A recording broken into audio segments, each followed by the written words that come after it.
കേരള സർവകലാശാല VC registrar തർക്കത്തിൽ വിമർശനവുമായി കോടതി. VCയുടെ അഭാവത്തിൽ സിൻഡിക്കേറ്റ് യോഗം നിയമാനുസൃതമല്ല.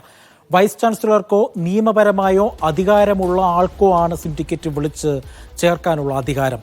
അടിയന്തര ഘട്ടങ്ങളിൽ തീരുമാനമെടുക്കാൻ VCക്ക് അധികാരമുണ്ട് എന്നും എന്നാൽ VCക്ക് സിൻഡിക്കേറ്റിനെ മറികടക്കാനാകില്ല എന്നും കോടതി വ്യക്തമാക്കി. സർവകലാശാലയിലെ തർക്കത്തിൽ കോടതി ആശങ്കയും രേഖപ്പെടുത്തി.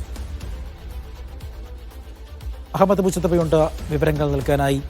മുജതബ, നോക്കൂ, രൂക്ഷമായ ഒരു വിമർശനമാണ് കോടതിയുടെ ഭാഗത്തു നിന്നും ഉണ്ടായിരിക്കുന്നത്. ഈ സർവകലാശാലകളിലേക്ക് പ്രശ്നം കോടതി ഗൗരവപൂർവ്വം തന്നെ അത് കാണുകയും ചെയ്യുന്നുണ്ട്.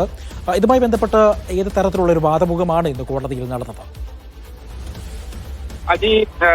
ഇന്ന് ഓർഡർ മാത്രമാണ് ഉണ്ടായിരിക്കുന്നത്. കഴിഞ്ഞ ദിവസങ്ങളിൽ ഈ വിഷയവുമായി ബന്ധപ്പെട്ട വാദം പൂർത്തിയായിരുന്നു. ഇതിപ്പോ ഹൈക്കോടതിയിൽ അതിന്റെ ഉത്തരവ് മാത്രമാണ് ഉണ്ടായിരിക്കുന്നത്. രാവിലെ രജിസ്ട്രാറുടെ ഹർജി തള്ളിയ കോടതി ഉത്തരവ് നമ്മൾ വിശദമായി നൽകിയതുമാണ്. ഇപ്പോൾ ആ ഉത്തരവിന്റെ പകർപ്പ് നമുക്ക് ലഭ്യമായിരിക്കുന്നു. അതിലാണ് സർവകലാശാലയിലെ ഇത്തരം തർക്കങ്ങൾ സർവകലാശാലയുടെ പ്രവർത്തനങ്ങളെ തടസ്സപ്പെടുത്തുന്ന രീതിയിലേക്ക് പോകുന്നത് അങ്ങേയറ്റം ആശങ്കാജനകമാണെന്ന് കോടതി ഉന്നയിക്കുന്നത്. പ്രത്യേകിച്ച് ഉന്നത വിദ്യാഭ്യാസ മേഖലയുടെ സംരക്ഷകരാണ് സർവകലാശാലകൾ. അത്തരമൊരു ഇടങ്ങളിൽ ഇടുങ്ങിയ മനോഭാവം വെച്ചു പുലർത്തുന്നത്, ഒപ്പം തന്നെ സർവകലാശാലയുടെ തലപ്പത്തിരിക്കുന്ന ആളുകൾ, സുപ്രധാനമായ പദവിയിലിരിക്കുന്ന ആളുകൾ ഇത്തരമുള്ള തർക്കങ്ങളിൽ ഏർപ്പെടുന്നത് തന്നെ അങ്ങേയറ്റം അനഭിമിതമാണെന്നും കോടതി നിരീക്ഷിക്കുന്നുണ്ട്. മാത്രമല്ല, സിൻഡിക്കേറ്റിനും സർവകലാശാലക്കും രജിസ്ട്രാർക്കും ഒക്കെ ഹൈക്കോടതി രൂക്ഷ വിമർശനം ഉന്നയിക്കുന്നുണ്ട്. പ്രത്യേകിച്ച് ഈ സർവകലാശാലകൾ നേരത്തെ നമ്മൾ സൂചിപ്പിച്ചതുപോലെ ഈ ഉന്നത വിദ്യാഭ്യാസ മേഖലയുടെ സംരക്ഷകരായി പ്രവർത്തിക്കേണ്ട ആളുകളാണ്. അവിടെ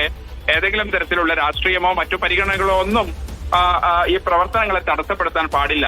ഒപ്പം തന്നെ അക്കാദമിക കാര്യങ്ങൾക്കായിരിക്കും മുൻഗണന നൽകേണ്ടത് എന്നുകൂടി ഹൈക്കോടതി മുന്നറിയിപ്പ് നൽകുന്നുണ്ട്.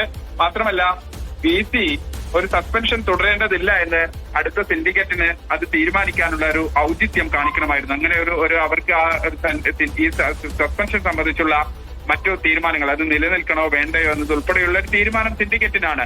ആ സിൻഡിക്കേറ്റ് യോഗത്തിൽ അത് ചർച്ച ചെയ്യാൻ, അത് മിനിറ്റ്സിൽ വെച്ച് അത്തരം വിഷയങ്ങളുമായി ചർച്ച ചെയ്യാൻ സിൻഡിക്കേറ്റിന് സൗകര്യം ഒരുക്കണമായിരുന്നു. ആ ചുമതലയുണ്ടെന്നുള്ള ഒരു കാര്യം VC തന്നെ മറന്നു പോവുകയാണ്. അത് ഒട്ടും അത് ന്യായീകരിക്കാൻ കഴിവുള്ളതല്ല. അത് അത്തരത്തിലുള്ള ന്യായീകരണം തന്നെ, ആ ന്യായീകരണത്തിൽ തന്നെ ചില പിഴവുകളുണ്ട്. മാത്രമല്ല, എന്ത് തീരുമാനമെടുത്താലും VCക്ക് ചില അധികാരങ്ങളുണ്ട്. അത് അടിയന്തര ഘട്ടങ്ങളിൽ പ്രവർത്തിക്കേണ്ടതാണ്. പക്ഷേ ആ തീരുമാനങ്ങൾ എടുത്താൽ പോലും അത് അന്തിമമായി സർവകലാശാല സിൻഡിക്കേറ്റിന്റെ തീരുമാനങ്ങൾക്ക് അവരുടെ അംഗീകാരത്തിന് വിധേയമായിരിക്കണമെന്ന് കൂടി കോടതി ഓർമ്മിപ്പിക്കുന്നുണ്ട്. ഒപ്പം തന്നെ സിൻഡിക്കേറ്റിന് ചില വിമർശനങ്ങളുണ്ട്. ശരി, വിവരങ്ങൾ നൽകിയത് കൊച്ചിയിൽ.